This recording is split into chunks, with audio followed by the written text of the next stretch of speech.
अस्सलाम वालेकुम नाज़रीन। फ्लाई न्यूज़ की हेड ऑफिस में इस वक्त हमारे साथ पीपल्स मेडिकल हॉस्पिटल नवाबशाह के मायनाज डॉक्टर सिकंदर अली राव साहब मौजूद हैं।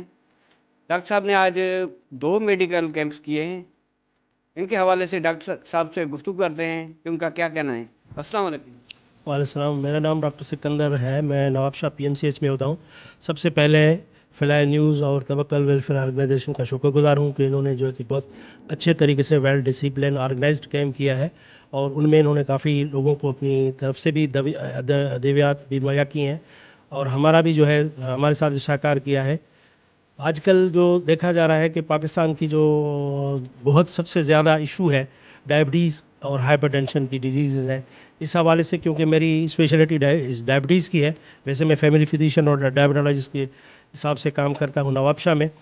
तो इस हवाले से मेरा मकसद ये था कि पेरीफेरी में इंटीरियर में जाके जो है ना कैंप्स मेडिकल कैंप्स किए जाएँ और उनकी वहाँ पे sugar, cholesterol, blood pressure check किया जाए और उनके पाँव का मुआयना किया जाए, क्योंकि आपको वो पता है कि जो है ना पूरी दुनिया में हर 30 सेकंड के बाद किसी न किसी पेशेंट का पाँव कट जाता है। इस हवाले से आज हमने वो भी किया कि लोगों को अवेयरनेस दें कि शुगर की अगर जिनको बीमारी हो गई है तो वो कैसे दवाई इस्तेमाल करें, अपने आप को कैसे कंट्रोल करें, और जिनको नहीं हुई है जो बिल्कुल बॉर्डर लाइन पे है प्री डायबिटीज़ उनको उसको हम कहते हैं, जिनकी फैमिली की हिस्ट्री में डायबिटीज़ है, तो उनके पेरेंट्स को बच्चों को ये बताने का मकसद ये था कि आगे जाके वो अपनी डिजीज़ को किस तरह डिले कर सकते हैं, प्रिवेंट कर सकते हैं, और जो जिनको है उनको कॉम्प्लिकेशन से कैसे बचाया जाए। तो फिर भी मैं बहुत शुक्रगुजार हूँ यहाँ के नोटेबल का और फ्लाई न्यूज़ वालों का, उन्होंने मौका दिया हमें यहाँ का आने का और लोगों की खिदमत करने का। Thank you. सर, शुगर के मरीज जो हैं टेस्ट से पहले क्या अलामत ज़ाहिर होती हैं, कैसे उसको महसूस होता है कि मुझे शुगर हो रही है? उससे ये है कि अगर किसी का छोटा सा एक मामला है, अगर किसी की एज अबव 35 साल से ज़्यादा है और उसका वज़न 70 किलो से ज़्यादा है और फैमिली हिस्ट्री अगर उसके माँ बाप या भाई बहन में किसी को शुगर है, तो वो कम से कम साल में 1 से 2 दफ़ा ज़रूर शुगर कराए। और दूसरी बात ये कि अलामत इसमें एक तकरीबन हम इसको कहते हैं खामोश बीमारी।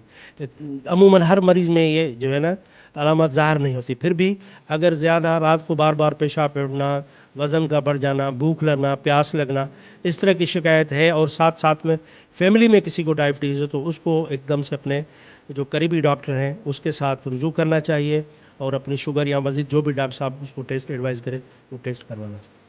आजकल पाकिस्तान में मैदे का मर्ज जो है तेज़ी से फैल रहा है। इस पे कंट्रोल करने के लिए क्या एहतियाती तदाबीर जो है? हर बीमारी से बचा जा सकता है जो अमूमन आजकल डिजीज़ बर्डन जिस चीज़ का ज़्यादा है, शुगर भी उसमें आती है, ब्लड प्रेशर भी उसमें आता है, मादे की बीमारी भी उसमें आती है। तो सबसे पहला इंसान को काम ये करना चाहिए कि परहेज़, खाने में ऐसी ग़िज़ाएँ इस्तेमाल करें जिसमें मिर्च मसाले, नमक का ज़्यादा, चिकनी चीज़ें ज़्यादा इस्तेमाल ना हो और बाहर की चीज़ें स्पेशल वो ना खाएँ। घर में जो भी हल्का-फुल्का इस्तेमाल कर सकते हैं, सब्जियों का ज़्यादा इस्तेमाल करें और बड़े गोश्त ये देख के चावल, बाहर की चीज़ें, ये बर्गर-शर्गर जो लोग इस्तेमाल करते हैं, उनको कम से कम इस्तेमाल किया जाए, तो मेरे ख़्याल में मादे की बीमारी से भी आदमी बच सकता है। ठीक सर, मेहरबानी।